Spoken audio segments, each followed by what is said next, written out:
कि हल्द्वानी दंगों में अब्दुल मलिक का नाम सामने आया है। सरकारी जमीन पर अवैध कब्जे का आरोपी है मलिक और सरकारी जमीन पर प्लॉटिंग करके बेचने का भी आरोप लगा है अब्दुल मलिक के ऊपर।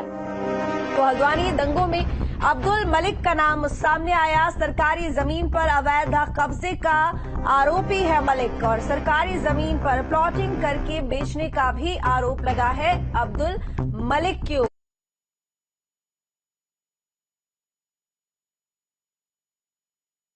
साथ ही जांच जारी है, जिस जांच में अब्दुल मलिक का नाम सामने आया है हल्द्वानी दंगों को लेकर और सरकारी जमीन पर अवैध कब्जे का मालिक भी बताया जा रहा है मलिक। और वहीं सरकारी जमीन पर प्लॉटिंग करके बेचने का आरोप अब्दुल मलिक के ऊपर लगा है। देखिए, अब्दुल मलिक जो है उसकी पुलिस तलाश कर रही है, वो भी हमारे केस में नामजद अभियुक्त है।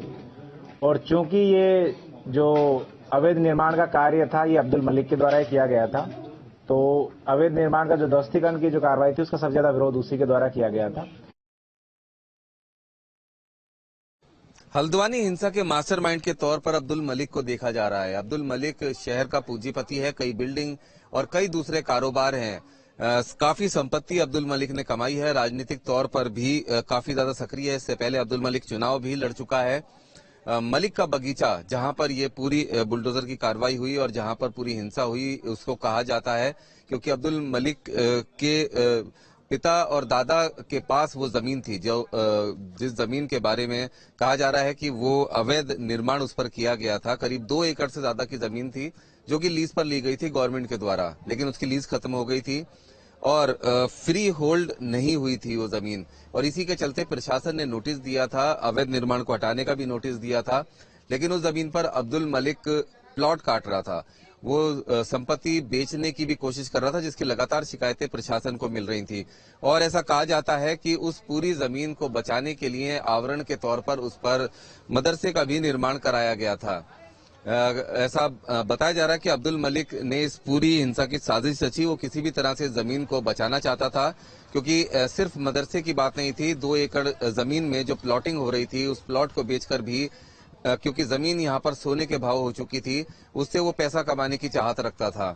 जिसके बाद ऐसा कहा जा रहा है कि ये पूरी साजिश रची गई और जब प्रशासन यहाँ पर बुलडोजर कार्रवाई करने के लिए आया, उस समय उनके ऊपर पथराव किया गया, आगजनी की गई और हल्द्वानी शहर में पूरी तरह से तनाव हो गया।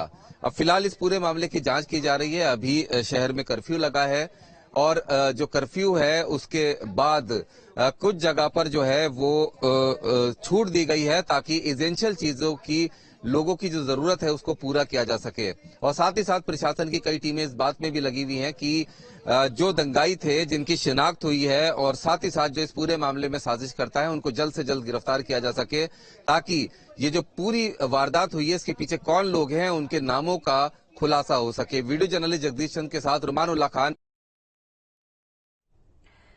तो हिमांशु शर्मा इस वक्त हमारे साथ जुड़े हुए, ज्यादा जानकारी के साथ में। हिमांशु, लगातार प्रशासन कार्रवाई कर रहा है, कई लोगों के खिलाफ एफआईआर दर्ज की गई है, अज्ञात लोगों के खिलाफ एफआईआर दर्ज की गई है। बताया जा रहा है लगभग 50 लोगों को डिटेन किया गया है।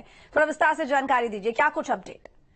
और देखिए, अब तक अगर बात करें गिरफ्तारी की तो 5 गिरफ्तारियां अब तक की गई हैं। 16 लोगों के खिलाफ नामजद एफआईआर दर्ज की गई है और जबकि कैजुअल्टी की बात करें तो 5 लोग अब तक इसमें मर चुके हैं जो क्रॉस फायरिंग थी उस दौरान, जिनमें से 4 जो है ऑब्जर्वर थे और एक निगम कर्मचारी बताया जा रहा है। और फिलहाल अगर हम बात करें कर्फ्यू की तो कर्फ्यू में कुछ हद तक रिलीफ दिया गया है, क्योंकि जो मेन मेजर पॉइंट था जहां पर ये दंगा हुआ तो थाने को जाया गया था, बनबुलपुरा जो इलाका है वहां पर पूरी तरह से कर्फ्यू अभी भी लगा हुआ है, लेकिन उसके बाद जो हल्द्वानी का आउटर एरिया है वहां पर अब कर्फ्यू हटा दिया गया है। आवाजाही सामान्य रूप से कर दी गई है ताकि आम जीवन जो है दोबारा से पटरी पर आ सके, क्योंकि लोगों में डर का माहौल हो गया था जिस तरह से वहां पर तनाव की स्थिति बनी थी। अब एक नाम निकलकर सामने आया, अब्दुल जमील, जिसकी वो जमीन थी। दरअसल ये पूरा जो प्रकरण है ये 1937 का है। अगर